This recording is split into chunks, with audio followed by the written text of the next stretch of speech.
ਦਰਸ਼ਕ ਬ੍ਰੇਕ ਤੋਂ ਬਾਅਦ ਤੁਹਾਡਾ ਸਭ ਦਾ ਨਿੱਘਾ ਸਵਾਗਤ ਹੈ। ਹੁਣ ਆਪਾਂ ਗੱਲਬਾਤ ਕਰ ਰਹੇ ਹਾਂ ਥਰਡ ਇਸ਼ੂ ਬਾਰੇ। ਸੋ ਇਸ ਵਿੱਚ ਆਪਾਂ ਡਿਸਕਸ ਕਰਨ ਜਾ ਰਹੇ ਹਾਂ ਕਿ ਇੰਗਲੈਂਡ ਦੀ ਲੇਬਰ ਪਾਰਟੀ ਦੀ ਨਵੀਂ ਲੀਡਰਸ਼ਿਪ ਨੇ ਕਿਹਾ ਹੈ ਕਿ ਉਹ ਹੁਣ ਬ੍ਰਿਟਿਸ਼ ਪਾਰਲੀਮੈਂਟ ਵਿੱਚ ਕਸ਼ਮੀਰ ਦਾ ਮੁੱਦਾ ਨਹੀਂ ਉਠਾਉਣਗੇ, ਕਿਉਂਕਿ ਇਹ ਮੁੱਦਾ ਭਾਰਤ ਤੇ ਪਾਕਿਸਤਾਨ ਦੇ ਵਿਚਕਾਰ ਗੱਲਬਾਤ ਰਾਹੀਂ ਹੱਲ ਕੀਤਾ ਜਾਣਾ ਚਾਹੀਦਾ ਹੈ।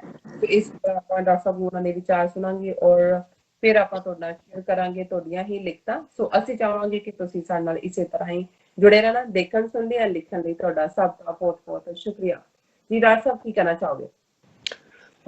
ਦੇਖੋ, ਅਸੀਂ ਜਦੋਂ ਇਹ ਗੱਲ ਬਾਰ-ਬਾਰ ਕਹਿੰਦੇ ਹਾਂ ਕਿ ਪੋਸਟ ਕਰੋਨਾ ਵਰਲਡ ਦੇ ਵਿੱਚ ਸਿਰਫ ਇਕੋਨਮੀ ਜਾਂ ਆਰਥਿਕਤਾ ਹੀ ਪ੍ਰਭਾਵਿਤ ਨਹੀਂ ਹੋਏਗੀ, ਸਿਆਸੀ ਜੋੜ ਤੋੜ ਵੀ, ਸਿਆਸੀ ਗੱਠਜੋੜ ਵੀ, ਸਿਆਸੀ ਲਾਇਲਟੀਜ਼ ਵੀ ਬਦਲਣਗੀਆਂ।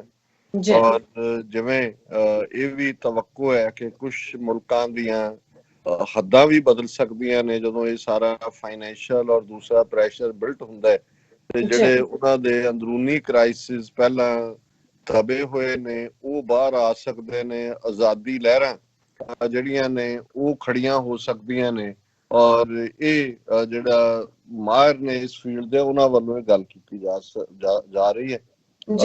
ਅਸੀਂ ਇੱਕ ਨਾ ਪੱਖੀ ਡਿਵੈਲਪਮੈਂਟ ਜਿਹੜੀ ਕਸ਼ਮੀਰ ਦੇ ਹਵਾਲੇ ਨਾਲ ਦੇਖ ਰਹੇ ਹਾਂ ਕਿ ਕਸ਼ਮੀਰ ਵਾਲੇ ਤਾਂ ਪਹਿਲਾਂ ਹੀ 3 ਅਗਸਤ 2019 ਤੋਂ ਲਾਕਡਾਊਨ ਦੇ ਵਿੱਚ ਸਨ ਔਰ ਖਾਸ ਤੌਰ ਤੇ ਫਿਰ ਕਸ਼ਮੀਰ ਵੈਲੀ ਉਸ ਦਾ ਕਿਵੇਂ ਸ਼ਿਕਾਰ ਹੋਈ। ਉੱਥੇ ਲਗਾਤਾਰਤਾ ਨਾਲ ਝੂਠੇ ਪੁਲਿਸ ਮੁਕਾਬਲੇ ਅਜੇ ਵੀ ਚੱਲ ਰਹੇ ਨੇ ਔਰ ਆਨੇ ਬਹਾਨੇ ਉਹਨਾਂ ਦੀਆਂ ਏਜੰਸੀਆਂ ਇਸ ਕਿਸਮ ਦੀ ਇਨਫੋਰਮੇਸ਼ਨ ਕਿ ਜੀ ਪਾਕਿਸਤਾਨ COVID-19 ਦੇ ਬਹਾਨੇ ਆਪਣੇ ਬੰਦੇ ਭੇਜ ਰਿਹਾ ਹੈ। ਕੱਲ ਹੀ ਉਹਨਾਂ ਦਾ ਇੱਕ ਹਿੰਦੁਸਤਾਨ ਟਾਈਮਸ ਦੀ ਖਬਰ ਸੀ ਕਿ ਜੀ ਇੰਨੇ ਬੰਦੇ 800 ਬੰਦਾ ਫਲਾਂ ਪੈਡਸ ਦੇ ਉੱਤੇ ਬੈਠਾ ਢੀਕ ਰਿਹਾ, ਉਹਨਾਂ ਚ ਇੰਨੇ ਲਸ਼ਕਰੇ ਤਾਇਬਾ ਦੇ ਨੇ, ਇੰਨੇ ਹਿਜ਼ਬੁਲ ਮੁਜਾਹਿਦੀਨ ਦੇ ਨੇ, ਜਿਵੇਂ ਇਹਨਾਂ ਦੇ ਸਾਰੇ ਬੰਦੇ ਇਹਨਾਂ ਨੇ ਗਿਣ ਕੇ ਭੇਜੇ ਹੋਣ ਆਪ ਹੀ, ਔਰ ਕਿ ਉਹ ਉਸ ਬਹਾਨੇ ਨਾਲ ਉੱਥੇ ਗੜਬੜ ਕਰਨਾ ਚਾਹ ਰਹੇ ਨੇ।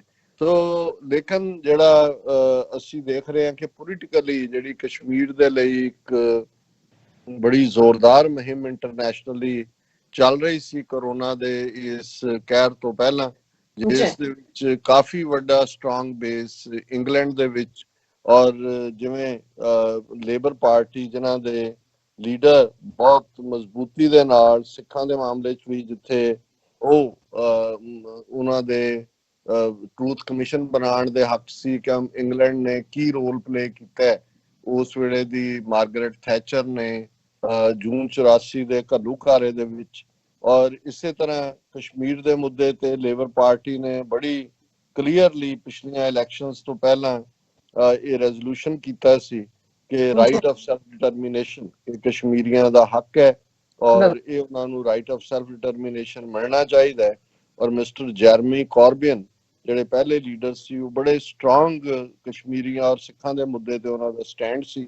ਪਰ ਜ਼ਾਹਰ ਹੈ ਕਿ ਬੋਰਿਸ ਜੌਨਸਨ ਦੀ ਪਾਰਟੀ ਜਿੱਤੀ ਔਰ ਲੇਬਰ ਪਾਰਟੀ ਦਾ ਜਿਹੜਾ ਹੈ ਉਸ ਦੀ ਵੀ ਚੇਂਜ ਆਫ ਲੀਡਰਸ਼ਿਪ ਹੋਈ ਔਰ ਹੁਣ ਜਿਹੜੇ ਨਵੇਂ ਲੇਬਰ ਪਾਰਟੀ ਦੇ ਲੀਡਰ ਆਏ ਨੇ ਜ਼ਾਹਰ ਹੈ ਕਿ ਇੰਡੀਅਨਸ ਇਸ ਸਾਰੇ ਸਿਸਟਮ ਦੇ ਵਿੱਚ ਵੜ ਗਏ ਨੇ। ਔਰ ਜਿਹੜਾ ਨਵਾਂ ਲੀਡਰ ਹੈ ਪਾਰਟੀ ਲੀਡਰ ਮਿਸਟਰ ਕਾਇਰ ਸਟਾਰਮਰ, ਉਹਨਾਂ ਨੇ ਕੱਲ ਇਹ ਜਿਹੜੀ ਖਬਰ ਅੱਜ ਸਾਰੇ ਭਾਰਤੀ ਮੀਡੀਆ ਤੇ ਬੜੀ ਫਰੰਟ ਲਾਈਨ ਹੈ ਔਰ ਇਹ ਹੈ ਕਿ ਜੀ ਉਹਨਾਂ ਦਾ ਫੋਰਨ ਆਫਿਸ ਜਿਹੜਾ ਹੈ ਹੁਣ ਸਾਈ ਆਫ ਰਿਲੀਫ, ਚੈਨ ਦੀ ਨੀਂਦ ਸੌਂ ਸਕਦਾ ਹੈ, ਸੁੱਖ ਦਾ ਸਾਹ ਲੈ ਸਕਦਾ ਹੈ, ਕਿਉਂਕਿ ਲੇਬਰ ਪਾਰਟੀ ਦੀ ਨਵੀਂ ਲੀਡਰਸ਼ਿਪ ਨੇ ਇਹ ਕੱਲ ਫੈਸਲਾ ਕੀਤਾ ਹੈ ਕਿ ਉਹ ਹੁਣ ਪਾਰਲੀਮੈਂਟ ਦੇ ਵਿੱਚ ਜਿਹੜੀ ਉੱਥੇ ਹਾਊਸ ਆਫ ਕਾਮਨਸ ਹੈ ਉਹ ਕਸ਼ਮੀਰ ਦਾ ਮੁੱਦਾ ਜਿਹੜਾ ਹੈ ਉਹ ਨਹੀਂ ਉਠਾਉਣਗੇ। ਉਹਨਾਂ ਨੇ ਕਿਹਾ ਜੀ ਇਹ ਕਨਸਟੀਟਿਊਸ਼ਨਲ ਇਸ਼ੂ ਹੈ ਭਾਰਤ ਦਾ ਔਰ ਭਾਰਤ ਔਰ ਪਾਕਿਸਤਾਨ ਆਪਸ ਦੇ ਵਿੱਚ ਗੱਲਬਾਤ ਕਰਕੇ ਇਸ ਦਾ ਹੱਲ ਲੱਭ ਸਕਦੇ ਨੇ।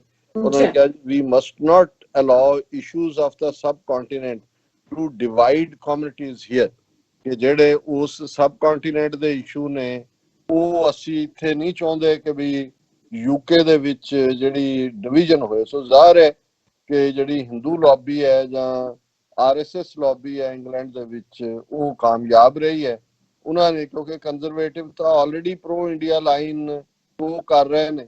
ਲੇਕਿਨ ਲੇਬਰ ਪਾਰਟੀ 'ਚ ਖਾਸ ਤੌਰ ਤੇ ਜਿਹੜਾ ਅਸੀਂ ਦੇਖਦੇ ਹਾਂ ਕਿ ਮਿਸਟਰ ਕਾਰਬੀਨ ਦੀ ਲੀਡਰਸ਼ਿਪ ਦੇ ਵੇਲੇ ਰਾਈਟ ਆਫ ਸੈਲਫ ਡਿਟਰਮੀਨੇਸ਼ਨ ਦੀ ਜਾਂ ਰਾਈਟ ਟੂ ਸੈਲਫ ਡਿਟਰਮੀਨੇਸ਼ਨ, ਇਸ ਮੁੱਦੇ ਦੇ ਉੱਤੇ ਜਿਹੜਾ ਹੈ ਉਹ ਕਾਫੀ ਸਟਰੋਂਗਰ ਲਾਈਨ ਸੀ। ਸੋ ਇਹ ਅਸੀਂ ਹੁਣ ਦੇਖ ਸਕਦੇ ਹਾਂ ਕਿ ਵੀ ਇਸ ਮਾਮਲੇ ਦੇ ਵਿੱਚ ਮਿਹਨਤ ਕਰਨੀ ਪਏਗੀ। ਇਹ ਨਹੀਂ ਹੁੰਦਾ ਵੀ ਪਾਰਟੀਆਂ ਦੇ ਕੋਈ ਪੱਥਰ ਤੇ ਲਕੀਰ ਹੁੰਦੀ ਹੈ, ਲੇਕਿਨ ਹਾਲ ਦੀ ਘੜੀ ਅਸੀਂ ਸਮਝਦੇ ਹਾਂ ਕਿ ਇਹ ਸੈਟਬੈਕ ਹੈ ਕਸ਼ਮੀਰੀ ਲੌਬੀ ਲਈ ਵੀ ਔਰ ਸਿੱਖਾਂ ਲਈ ਵੀ, ਕਿਉਂਕਿ ਕਸ਼ਮੀਰ ਦੇ ਮੁੱਦੇ ਤੇ ਬ੍ਰਿਟਿਸ਼ ਹਕੂਮਤ ਮੱਚ ਮੋਰ ਜ਼ਿੰਮੇਵਾਰ ਹੈ ਦੁਨੀਆ ਦੀ ਕਿਸੇ ਵੀ ਤਾਕਤ ਨਾਲੋਂ, ਕਿਉਂਕਿ ਇਹ ਨੇ ਜਿਹੜੇ ਸਬ ਕੰਟੀਨੈਂਟ ਚੋਂ ਆਏ ਜਿਨ੍ਹਾਂ ਨੇ ਹਕੂਮਤ ਕੀਤੀ, ਇਹ ਨੇ ਜਿਨ੍ਹਾਂ ਦੇ ਹੁੰਦਿਆਂ ਹੀ UN ਸਿਕਿਉਰਿਟੀ ਕਾਉਂਸਲ ਦੇ ਰੈਜ਼ੋਲੂਸ਼ਨਸ ਵੀ ਨੇ। ਔਰ ਜੋ ਕਸ਼ਮੀਰ ਦੇ ਵਿੱਚ ਖੂਨ ਖਰਾਬਾ ਇਹਨਾਂ 72 ਸਾਲਾਂ 'ਚ ਹੋਇਆ, ਇਸ ਲਈ ਸਭ ਤੋਂ ਜ਼ਿਆਦਾ ਜ਼ਿੰਮੇਵਾਰ ਜਿਹੜੀ ਹੈ ਬ੍ਰਿਟਿਸ਼ ਹਕੂਮਤ ਹੈ। ਪਰ ਹੁਣ ਇਹ ਕਹਿ ਕੇ ਜੇ ਲੇਬਰ ਪਾਰਟੀ ਆਪਣੇ ਹੱਥ ਧੋ ਲੈ ਕਿ ਜੀ ਨਹੀਂ ਇਹ ਤਾਂ ਉਹਨਾਂ ਦਾ ਇਨਰ ਮੈਟਰ ਹੈ ਔਰ ਅਸੀਂ ਇੱਥੇ ਸਾਊਥ ਏਸ਼ੀਅਨਸ ਨੂੰ ਡਿਵਾਈਡ ਨਹੀਂ ਦੇਖਣਾ ਚਾਹੁੰਦੇ, ਸੋ ਨਾਲ ਦੀ ਨਾਲ ਇਹ ਵੀ ਕਹੀ ਜਾਣਾ ਕਿ ਜੀ ਨਹੀਂ ਅਸੀਂ ਹਿਊਮਨ ਰਾਈਟਸ ਦੇ ਉੱਤੇ ਜ਼ਰੂਰ ਹੱਕ ਰੱਖਾਂਗੇ, ਤੇ ਰਾਈਟ ਆਫ ਸੈਲਫ ਡਿਟਰਮੀਨੇਸ਼ਨ ਹੈ ਹਿਊਮਨ ਰਾਈਟ ਨਹੀਂ ਹੈ, ਐਨੀਮਲ ਰਾਈਟ ਹੈ। ਐਨੀਮਲਸ ਦੇ ਵਿੱਚ ਤਾਂ ਮਾਈਟ ਇਜ਼ ਰਾਈਟ ਹੁੰਦਾ, ਤਾਕਤ ਵਾਲਾ। ਇਹਦੇ ਚ ਜਿਹੜਾ ਹੈ ਹਿਊਮਨ ਰਾਈਟ ਇਹ ਹੈ ਰਾਈਟ ਆਫ ਸੈਲਫ ਡਿਟਰਮੀਨੇਸ਼ਨ, ਜਿੱਥੇ ਲੋਕਾਂ ਦੀ ਚਾਹਨਾ, ਔਰ ਇਹੀ ਇੰਗਲੈਂਡ ਹੈ ਜਿਸ ਨੇ ਇਸ ਹੱਕ ਦੀ ਵਰਤੋਂ ਕਰਨ ਦਾ ਹੱਕ ਸਕਾਟਲੈਂਡ ਦੇ ਲੋਕਾਂ ਨੂੰ ਦਿੱਤਾ। ਜ਼ਾਹਰ ਹੈ ਭਾਵੇਂ ਉਹਨਾਂ ਨੇ ਇੰਗਲੈਂਡ ਦੇ ਨਾਲ ਹੀ ਰਹਿਣ ਦਾ ਫੈਸਲਾ ਕੀਤਾ, ਪਰ 4 ਸਦੀਆਂ ਬਾਅਦ ਸਕਾਟਲੈਂਡ ਨੂੰ ਇਹ ਹੱਕ ਦੇਣ ਵਾਲਾ ਜਿਹੜਾ ਬ੍ਰਿਟਿਸ਼ ਸਿਸਟਮ ਹੈ, ਉਹ ਕਸ਼ਮੀਰ ਦਾ ਮੁੱਦਾ ਜਿਹਦੇ ਚੋਂ ਖੁਦ ਧਿਰ ਨੇ ਉਹਦੇ ਚੋਂ ਕਿਵੇਂ ਦੌੜ ਸਕਦੇ ਨੇ ਉਹ। ਲੇਕਿਨ ਮੈਂ ਇਹ ਸਮਝਦਾ ਵੀ ਹਾਲ ਦੀ ਘੜੀ ਹਿੰਦੂ ਲੌਬੀ ਜਿਹੜੀ ਹੈ ਇਸ ਚੋਂ ਜਸ਼ਨ ਮਨਾ ਸਕਦੀ ਹੈ ਕਿ ਇਹ ਉਹਨਾਂ ਦੀ ਬੱਲੇ ਬੱਲੇ ਹੋਈ ਹੈ। ਔਰ ਨਾਲ ਦੀ ਨਾਲ ਮੈਂ ਜਿਵੇਂ ਕੱਲ ਵੀ ਕਿਹਾ ਸੀ, ਨਜ਼ਾਕਤ ਅਲੀ ਜੀ ਜਿਹੜੇ ਸਾਡੇ ਬੜੇ ਪਿਆਰੇ ਸੱਜਣ ਨੇ, ਸਾਡੇ ਨਾਲ ਲਗਾਤਾਰ ਰਾਬਤਾ ਵੀ ਰੱਖਦੇ ਨੇ ਔਰ ਸਾਨੂੰ ਹਮੇਸ਼ਾ ਲਿਖਦੇ ਵੀ ਰਹਿੰਦੇ ਨੇ, ਉਹਨਾਂ ਦੀ ਇੱਕ ਲਿਖਤ ਹੈਪੀ ਖਾਲਿਸਤਾਨ ਡੇ ਜਿਹੜੀ ਉਹਨਾਂ ਨੇ ਲਿਖੀ ਉਹ ਮੈਂ ਜ਼ਰੂਰ ਸਾਂਝੀ ਕਰਨਾ ਚਾਹਾਂਗਾ। ਫਿਰ ਮੈਂ ਤੁਹਾਡੇ ਹਵਾਲੇ ਮਾਈਕ ਕਰ ਦਿਆਂਗਾ ਕਿ ਤੁਸੀਂ ਵੀ ਲਿਖਤਾਂ ਜਿਹੜੀਆਂ ਨੇ ਉਹ ਸਾਂਝੀਆਂ ਕਰੋ। ਸੋ ਇਹਨਾਂ ਨੇ ਲਿਖਿਆ ਕਿ ਵੀ doctor Sahib happy Khalistan day, I hope in the near future we shall be congratulating you on Independence Day as well. Sikh nation has groomed and became wiser in the last 7 decades. Gone are the days when Sikhs used to be taken as missionaries of Hindu India. The Indian government had declared them as vagabonds soon after independence. Their worship places were not safe. Their gurdwaras were being demolished. Yet they were used as a muscle during wars against Pakistan. General Shahbeg Singh is the prime example of it. They used him in East Pakistan to create Bangladesh, but killed him through the same force which he had been commanding in 1971. The Sikhs had their prime in 1984 when they sacrificed their top starlets and laid the foundation stone of Khalistan with the blood of top Khalsa leadership and thousands upon thousands of innocent Sikhs. But Sikhs, through their planted leadership in Punjab, they had it under control for 35 years, and it appeared that they were successful in controlling Sikh nation through their stooges in Indian occupied Punjab. It seems that Guruji decided that his followers needed to wake up. So in comes Imran Khan as Prime Minister of Pakistan. और मैं क्योंकि इस तो अगे पढ़न तो पहला मैं इन्हू ब्रीफ कर देना चाहता कि उन्होंने हैप्पी खालिस्तान डे किया और उन्होंने कहा कि मुस्तकबिल च बहुत जल्दी ਅਸੀਂ ਤੁਹਾਨੂੰ ਹੈਪੀ ਇੰਡੀਪੈਂਡੈਂਸ ਡੇ ਕਹਿ ਰਹੇ ਹੋਵਾਂਗੇ। ਔਰ ਸਿੱਖ ਨੇਸ਼ਨ ਜਿਹੜਾ ਹੈ ਪਿਛਲੀਆਂ 7 ਦਹਾਈਆਂ ਦੇ ਵਿੱਚ ਕਾਫੀ ਸਿਆਣਾ ਹੋਇਆ। ਉਹ ਵਕਤ ਗੁਜ਼ਰ ਗਿਆ ਜਦੋਂ ਕਿ ਹਿੰਦੂ ਇੰਡੀਆ ਸਿੱਖਾਂ ਨੂੰ ਵਰਤਦਾ ਸੀ ਆਪਣੇ ਮਿਸ਼ਨਰੀ ਬਣਾ ਕੇ। ਹਾਲਾਂਕਿ ਇੰਡੀਆ ਨੇ ਆਜ਼ਾਦੀ ਤੋਂ ਫੌਰਨ ਬਾਅਦ ਸਿੱਖਾਂ ਨੂੰ ਜ਼ਰਾਇਮ ਪੇਸ਼ਾ, ਵੈਗਾਬੌਂਡ ਜਾਂ ਕ੍ਰਿਮੀਨਲ ਟ੍ਰਾਈਬ ਕੋਈ ਹੁੰਦੇ ਨੇ ਉਹ ਐਲਾਨਿਆ ਸੀ। ਲੇਕਿਨ ਉਸ ਭਾਰਤ ਦੇ ਵਿੱਚ ਸਿੱਖਾਂ ਦੇ ਜਿਹੜੇ ਮਜ਼ਹਬੀ ਥਾਵਾਂ ਨੇ ਉਹ ਵੀ ਸੁਰੱਖਿਅਤ ਨਹੀਂ ਸਨ। ਉਹਨਾਂ ਨੇ ਗੁਰਦੁਆਰਿਆਂ ਨੂੰ ਢਾਇਆ ਔਰ 84 ਜਿਹੜਾ ਉਹ ਫਾਈਨਲ ਸੀ ਉਸ ਰਿਲੇਸ਼ਨਸ਼ਿਪ। ਔਰ ਇਹ ਵੀ ਸਾਹਮਣੇ ਆਇਆ ਵੀ ਕਿਵੇਂ ਉਹਨਾਂ ਨੇ ਸਿੱਖਾਂ ਨੂੰ ਵਰਤਿਆ ਸੀ। ਉਹੀ ਜਨਰਲ ਸੁਬੇਗ ਸਿੰਘ ਜਿਹਨੂੰ ਉਹਨਾਂ ਨੇ 1971 ਚ ਪਾਕਿਸਤਾਨ ਤੋੜਨ ਦੇ ਲਈ ਜਿਹੜਾ ਉਹ ਵਰਤਿਆ। ਜ਼ਾਹਰ ਹੈ ਕਿ ਉਹਨੇ ਉਹ ਲੜਾਈ ਲੜੀ ਮੁਕਤੀ ਵਾਹਿਨੀ ਦੇ ਨਾਲ ਨੂੰ ਖੜਾ ਕਰਕੇ। ਉਹੀ ਜਿਹੜਾ ਉਹਨਾਂ ਹੀ ਫੌਜਾਂ ਦੇ ਹੱਥੋਂ 1984 ਦੇ ਵਿੱਚ ਮਾਰੇ ਗਏ ਔਰ 1984 ਚ ਸਿੱਖਾਂ ਦੇ ਵੱਡੇ ਲੀਡਰ ਉਹਨਾਂ ਦੀ ਜਿਹੜੀ ਕੀ ਲੀਡਰਸ਼ਿਪ ਹੈ ਭਾਵੇਂ ਉਹ ਸ਼ਹੀਦ ਹੋਈ ਪਰ ਉਹਨਾਂ ਨੇ ਖਾਲਿਸਤਾਨ ਦਾ ਜਿਹੜਾ ਸੰਗੇ ਬੁਨਿਆਦ ਹੈ ਉਹ ਰੱਖਿਆ ਆਪਣੇ ਖੂਨ ਦੇ ਨਾਲ, ਜਿਹੜੀ ਟੌਪ ਸਿੱਖਾਂ ਦੀ ਲੀਡਰਸ਼ਿਪ ਸੀ ਔਰ ਹਜ਼ਾਰਾਂ ਇਨੋਸੈਂਟ ਸਿੱਖਾਂ ਦਾ ਡੁੱਲਿਆ ਖੂਨ।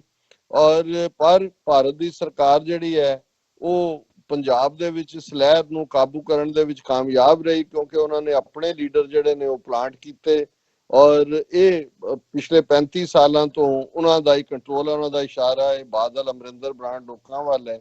ਔਰ ਉਹਨਾਂ ਨੇ ਕਿਹਾ ਵੀ ਭਾਵੇਂ ਉੱਥੇ ਇੰਡੀਅਨ ਆਕੂਪਾਈਡ ਪੰਜਾਬ 'ਚ ਉਹ ਕਾਮਯਾਬ ਰਹੇ ਇਹਨਾਂ ਆਪਣੇ ਸਟੂਜਿਸ ਰਾਹੀਂ ਕਰਨ ਲਈ, ਪਰ ਗੁਰੂ ਸਾਹਿਬ ਦਾ ਨੇ ਇਹ ਮਿਹਰ ਕੀਤੀ ਕਿ ਉਹਨਾਂ ਨੇ ਆਪਣੇ ਕੌਮ ਨੂੰ ਜਗਾਉਣ ਦੇ ਲਈ ਇਹ ਇੱਕ ਭਾਣਾ ਜਿਹੜਾ ਪੋਜ਼ਿਟਿਵ ਉਹ ਵਰਤਾਇਆ ਕਿ ਇਮਰਾਨ ਖਾਨ ਪਾਕਿਸਤਾਨ ਦੇ ਪ੍ਰਾਈਮ ਮਿਨਿਸਟਰ ਬਣੇ। And Imran Khan announced and he announces the opening of Kartarpur and 28th November 2018 is the day which sent an electric wave among the Sikh nation, and after a long time the self-belief of being a nation was restored. Prior to this they were treated as subcastes of Hindus, and then the project was completed in record time. And 9th November 2019 is the day when they got honored and respected by the country which they were led to believe was the enemy. And every Sikh who comes to land of Guruji experiences the respect and love from Muslim brethren in Pakistan. I think Kartarpur Sahib corridor has reunited the Sikh nation and reignited the flame of freedom in their hearts. This on action of Imran Khan has brought the Sikh nation as a separate entity on the international stage. The Sikhs are being recognized world over as a separate nation. I think Kartarpur Sahib corridor has become symbol of revival of Sikh nation, and I'm sure it will lead to an independent Khalistan in near future. Please pay my regards to Sister Neelam Kaur and your entire team. दूसरे हिस्से च नजाकत अली जी ने कहा कि 35 साल च अपनी proxy leadership राही उन्होंने ਭਾਰਤੀ ਕਬਜ਼ੇ ਵਾਲੇ ਪੰਜਾਬ ਚ ਤਾਂ ਸਿੱਖਾਂ ਨੂੰ ਕੰਟਰੋਲ ਕਰ ਲਿਆ ਸੀ। ਫਿਰ ਗੁਰੂ ਦੀ ਕਿਰਪਾ ਹੋਈ, ਇਮਰਾਨ ਖਾਨ ਜਿਹੜੇ ਨੇ ਉਹਨਾਂ ਦੇ ਰਾਹੀਂ ਜਿਹੜਾ ਕ੍ਰਿਸ਼ਮਾ ਹੋਇਆ ਕਿ ਉਹਨਾਂ ਨੇ 2018 ਦੇ ਵਿੱਚ 28 ਨਵੰਬਰ ਨੂੰ ਐਲਾਨ ਕੀਤਾ ਕਰਤਾਰਪੁਰ ਕੋਰੀਡੋਰ ਦਾ। ਸਿੱਖਾਂ ਦੇ ਵਿੱਚ ਇੱਕ ਸਿਰਫ ਖੁਸ਼ੀ ਦੀ ਲਹਿਰ ਹੀ ਨਹੀਂ, ਮਾਨੋ ਇੱਕ ਬਿਜਲੀ ਜਿਹਨੇ ਉਸ ਨੂੰ ਇਲੈਕਟ੍ਰੀਫਾਈ ਕਰ ਦਿੱਤਾ। ਸਿੱਖ ਨੇਸ਼ਨ ਦਾ ਕਨਸੈਪਟ ਬੜੀ ਜ਼ੋਰ ਦੇ ਨਾਲ ਵਾਪਸ ਆਇਆ। ਔਰ ਜਦੋਂ ਸਿੱਖਾਂ ਨੇ ਵਿਜ਼ਿਟ ਕਰਨਾ ਸ਼ੁਰੂ ਕੀਤਾ, ਜਿਵੇਂ ਪਾਕਿਸਤਾਨ ਦੇ ਲੋਕਾਂ ਨੇ ਭਰਾਵਾਂ ਵਾਂਗ ਉਹਨਾਂ ਨੂੰ ਆਨਰ ਦਿੱਤਾ, ਇਸ ਗੱਲ ਨੇ ਉਹਨਾਂ ਦਾ ਨੇਸ਼ਨਹੁੱਡ ਦੇ ਵਿੱਚ ਵਿਚਾਰ ਹੋਰ ਵੀ ਪੁਖਤਾ ਕੀਤਾ। ਔਰ ਇਸ ਸਾਰੇ ਦਾ ਨਤੀਜਾ ਕਿ ਅੱਜ ਸਿੱਖ ਇੰਟਰਨੈਸ਼ਨਲ ਸਟੇਜ ਦੇ ਉੱਤੇ ਇੱਕ ਸੈਪਰੇਟ ਐਂਟੀਟੀ ਦੇ ਤੌਰ ਤੇ ਜਾਣੇ ਜਾਂਦੇ ਨੇ। ਔਰ ਇਹ ਜਿਹੜਾ ਕਰਤਾਰਪੁਰ ਸਾਹਿਬ ਕੋਰੀਡੋਰ ਹੈ, ਇਹ ਸਿੰਬਲ ਬਣ ਗਿਆ ਸਿੱਖਾਂ ਦੀ ਨੇਸ਼ਨਹੁੱਡ ਦੀ, ਰਿਵਾਈਵਲ ਦੀ, ਸਟਰਗਲ ਦਾ। ਔਰ ਇਹਦੇ ਚੋਂ ਹੀ ਅਲਟੀਮੇਟਲੀ ਜਿਹੜਾ ਆਜ਼ਾਦ ਖਾਲਿਸਤਾਨ ਆਉਣ ਵਾਲੇ ਵਕਤ ਦੇ ਵਿੱਚ ਨਿਕਲੇਗਾ। ਨਜ਼ਾਕਤ ਅਲੀ ਜੀ, ਤੁਸੀਂ ਬਿਲਕੁਲ ਠੀਕ ਫਰਮਾਇਆ। ਅਸੀਂ ਸਮਝਦੇ ਹਾਂ ਵੀ ਇਹ ਰੱਬ ਦੀ ਕਰਨੀ ਹੈ ਔਰ ਉਹ ਮੌਕੇ ਜਦੋਂ ਕਿ ਤੁਹਾਡੇ ਢਲਾਣ ਦੇ ਹੁੰਦੇ ਨੇ ਜਾਂ ਇੱਕ ਉਦਾਸੀ ਔਰ ਦਿਲਗੀਰੀ ਕੌਮ ਦੇ ਵਿੱਚ ਸੀ, ਇੱਕ ਬੇਬਸੀ ਵਾਂਗ ਕੌਮ ਮਹਿਸੂਸ ਕਰਦੀ ਸੀ। ਸੱਚਮੁੱਚ ਕਰਤਾਰਪੁਰ ਸਾਹਿਬ ਕੋਰੀਡੋਰ ਦਾ ਆਣਾ ਉਹਨੇ ਜਿੱਥੇ ਉਸ ਖਿੱਤੇ ਦੇ ਵਿੱਚ ਸਾਡੀਆਂ ਦੋਨਾਂ ਕੌਮਾਂ ਦੀ ਸਾਂਝ ਨੂੰ ਹੋਰ ਵੀ ਪੀੜਾ ਕੀਤਾ, ਉੱਥੇ ਉਹਨੇ ਇੰਟਰਨੈਸ਼ਨਲੀ ਵੀ ਸਿੱਖਾਂ ਨੂੰ ਰੈਕਗਨੀਸ਼ਨ ਦਿੱਤੀ। ਇਹੀ ਕਾਰਨ ਹੈ ਕਿ UN ਦੇ ਸੈਕਟਰੀ ਜਨਰਲ ਵੀ ਚੇਚਾ ਕਰਤਾਰਪੁਰ ਸਾਹਿਬ ਜਾਂਦੇ ਨੇ। ਔਰ ਇਸ ਦੇ ਲਈ ਜਿਹੜਾ ਮੈਂ ਸਮਝਦਾ ਵੀ ਸਿੱਖ ਉਸ ਦਿਨ ਜਿੱਦਾਂ ਨੇ ਕਰਤਾਰਪੁਰ ਸਾਹਿਬ ਕੋਰੀਡੋਰ ਖੁੱਲਦਾ, ਉਹ ਆਲਰੇਡੀ ਵਰਲਡ ਸਟੇਜ ਤੇ ਨੇ। ਚਾਈਨਾ, ਸਟੇਟ ਡਿਪਾਰਟਮੈਂਟ, ਰਸ਼ੀਆ ਤੱਕ ਉਹਨੂੰ ਵੈਲਕਮ ਕਰਦੇ ਨੇ। ਔਰ ਸਿੱਖਾਂ ਦੀ ਇੱਕ ਅਡਰੀ ਹੋਂਦ ਇਹਨਾਂ ਉਸ ਖਿੱਤੇ ਦੇ ਵਿੱਚ ਇਹ ਆਲਮੋਸਟ ਕਬੂਲ ਕੀਤੀ ਜਾਂਦੀ ਹੈ ਇੰਟਰਨੈਸ਼ਨਲ ਭਾਈਚਾਰੇ ਵੱਲੋਂ ਵੀ। ਔਰ ਉਸ ਚੋਂ ਹੀ ਅਸੀਂ ਦੇਖ ਰਹੇ ਹਾਂ ਕਿ ਅੱਜ ਅਮਰੀਕਾ, ਇੰਗਲੈਂਡ, ਕੈਨੇਡਾ ਦੇ ਵਿੱਚ ਉਹ ਸਾਡੇ ਖਾਲਿਸਤਾਨੀ ਡੇ ਦੇ ਉੱਤੇ ਝੰਡਾ ਲਹਿਰਾਣਾ ਹੋਏ, ਖਾਲਸੇ ਦਾ ਜਿਹੜਾ ਸਾਜਨਾ ਦਿਵਸ ਹੈ ਉਹ ਹੈਰੀਟੇਜ ਮੰਥ ਹੋਏ, ਜਾਂ ਦੂਸਰੇ ਜਿਹੜੇ ਨੇ ਇਹ ਇਸ ਦਾ ਸਬੂਤ ਨੇ। ਸੋ ਬਹੁਤ ਬਹੁਤ ਸ਼ੁਕਰੀਆ ਨਜ਼ਾਕਤ ਅਲੀ ਜੀ ਤੁਹਾਡਾ। ਔਰ ਹੁਣ ਤੁਸੀਂ ਸਾਂਝਾ ਕਰ ਸਕਦੇ। ਹਾਂਜੀ, ਪੀਕੇ ਸਵਰ ਜੀ ਲਿਖਦੇ ਨੇ, ਭੈਣ ਨੀਲਮ ਕੌਰ ਜੀ ਤੇ ਡਾਕਟਰ ਸਾਹਿਬ, ਵਾਹਿਗੁਰੂ ਜੀ ਕਾ ਖਾਲਸਾ ਵਾਹਿਗੁਰੂ ਜੀ ਕੀ ਫਤਿਹ। ਡਾਕਟਰ ਸਾਹਿਬ, ਤੁਹਾਨੂੰ ਯਾਦ ਹੋਣਾ ਹੈ ਕਿ ਮੈਂ ਸ਼ੁਰੂ ਚ ਕਮੈਂਟ ਭੇਜਿਆ ਸੀ ਜੋ ਵੀਰ ਅਮਰਵੀਰ ਸਿੰਘ ਜੀ ਨੇ ਪੜ੍ਹੇ ਸਨ। ਉਹਨਾਂ ਚ ਮੈਂ ਲਿਖਿਆ ਸੀ ਕਿ ਕਰੋਨਾ ਦੀ ਆੜ ਚ ਨਸਲਕੁਸ਼ੀ ਹੋ ਰਹੀ ਹੈ। ਡਾਕਟਰ ਸਾਹਿਬ, ਮਸਲਾ ਬੜਾ ਗੁੰਝਲਦਾਰ ਹੋ ਰਿਹਾ ਹੈ। ਹੈਲਥ ਡਿਪਾਰਟਮੈਂਟ ਦੀ ਜੇ ਗੱਲ ਕਰੀਏ ਤਾਂ ਪੰਜਾਬ ਵਿੱਚ ਹਰ ਵੱਡੇ ਅਹੁਦੇ ਤੇ ਹਿੰਦੂ ਹੀ ਵਿਰਾਜਮਾਨ ਨੇ। ਲੈਬ ਜਿੱਥੇ ਟੈਸਟ ਹੁੰਦੇ ਨੇ ਉੱਥੇ ਵੀ ਹਿੰਦੂ, ਤੇ ਜਿੱਥੇ ਰਿਪੋਰਟ ਕਰਾਈ ਜਾਂਦੀ ਹੈ ਟੈਸਟਾਂ ਦੀ ਉੱਥੇ ਵੀ ਹਿੰਦੂ ਬੈਠੇ ਨੇ।